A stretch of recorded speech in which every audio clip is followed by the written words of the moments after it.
كل له في قلبه عشق ولا ثاني، لكن عشقي في الورى ذكري وقرآني، هو سلوتي في وحدتي.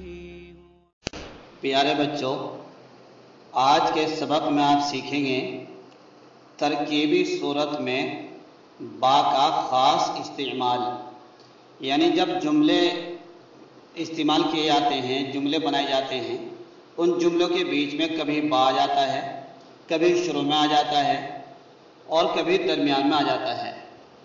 تو با کا استعمال کیسے ہوگا؟ تو ہم اس با کا استعمال بتائیں گے. آپ نے دیکھا ہوگا بہت سارے جملے لکھا ہوتا جیسے بغیر، بجائے، بجوس، بدوں، بسمہ، دم بدم، بنام، بصد وغیرہ.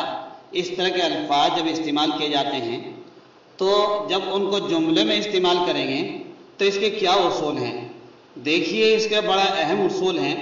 اردو اور فارسی اور عربی ترکیبوں میں، اردو، فارسی اور عربی ترکیبوں میں حرف با مختلف معنی کے لیے آتا ہے.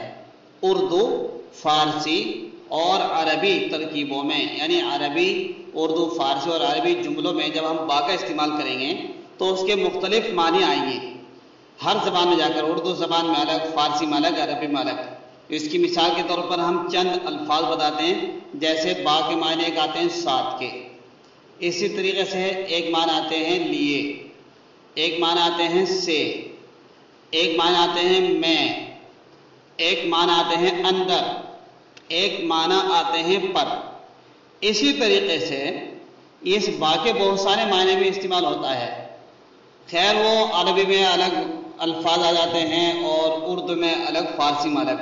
اس کے اصول بعد میں بتائے جائیں گے، وہ آپ جب آگے پڑھیں گے تو خود بھی پڑھ سکتے ہیں. لیکن یہاں پر اردو زبان میں جو کہ ہم بتا رہے ہیں، اردو میں کیسے با کا استعمال ہوگا وہ سمجھ لیجیے. دیکھیے، با کبھی کبھی، یہ جب با جب استعمال ہوتا ہے کبھی با زائد ہوتا ہے. اردو اور فارسی ترکیبوں میں با کبھی مفتوح ہوتی ہے. جب با مفتوح ہوگی اس کو عموماً علیحدہ لکھا جائے گا. جب یہ با مفتوح ہوگی اس کو عموماً علیحدہ لکھا جائے گا. کیسے لکھا جائے گا؟ با کو ہا کے ساتھ، جیسے آیا آپ کے سامنے ریڈ کلر میں با. لیکن ہا کی آواز نہیں آئے گی، کیونکہ یہ ہا غیر ملفوظ ہے. آپ اس سے پہلے پڑھ چکے ہیں ہا ملفوظ، یا ملفوظ، غیر ملفوظ. تو یہ وہ ہا غیر ملفوظ ہے، خالی با ہے. اس طریقے سے با کا رسم الخط آئے گا اور اس کو استعمال کریں گے. وہ کیسے استعمال کریں گے؟ آئیے ہم کچھ جملے پڑھ لیتے ہیں، اس سے متعلق ہم آپ کو بتا دیں وہ کیسے استعمال ہوگا. دیکھیے آیا بنام، بصد. دیکھیے با مفتوح بھی ہے، بصد آداب، بغرض، بدستور.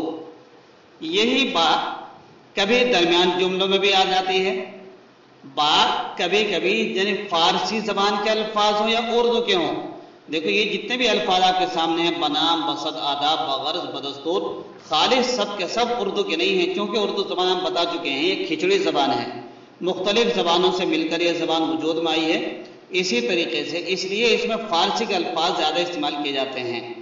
دیکھیے، اردو اور فارسی ترکیبوں میں جب با مفتوح ہوگی تو جب شروع میں آئے تو اس کا استعمال بھی ایسے ہوگا، بنام، بصد، آداب، بغرض، بدستور وغیرہ.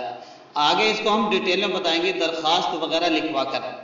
اسی طریقے سے با کبھی کبھی یہ بیچ میں بھی آ جاتی ہے، بیچ جملوں میں.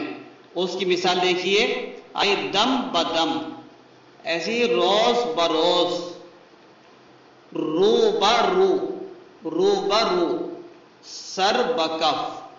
دیکھیے جملہ آئے ہیں، با کا استعمال اس کے اندر ان جملوں میں بیچ میں آیا ہے. کچھ الفاظ اس قاعدے سے مستثنا ہیں.